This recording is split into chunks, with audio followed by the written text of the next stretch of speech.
வணக்கம். வேதிப்பரம்பொருளே வேதப்பரம்பொருள் எனும் பாக்களின் தொடரில் 24வது நாள் ஏற்ற அமைப்பு என தொடங்கும் பா.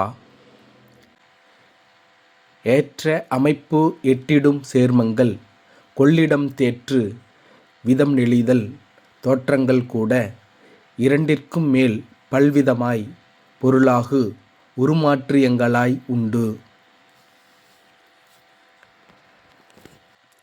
சேர்மங்கள் மூலக்கூறு அளவில் மிகச் சிறந்த மற்றும் நிலையான அமைப்பை எட்ட முயலும் பண்பை கொள்ளிட விளைவு, வடிவவச விளைவு என்கின்றோம். பிணைப்புச் சுழற்சி மற்றும் பிணைப்பு நெளிதல் போன்ற காரணிகளால் ஒரே மூலக்கூறு பல்வேறு கொள்ளிட அமைப்புகளை உருவாக்க முடியும். இத்தகைய தோற்ற மாறுபாடுகள் சில நேரங்களில் தனித்துவமான பண்புகளை வெளிப்படுத்துவதால் அவை வெவ்வேறு சேர்மங்களாகவே கருதப்படும் நிலை உருவாகலாம்.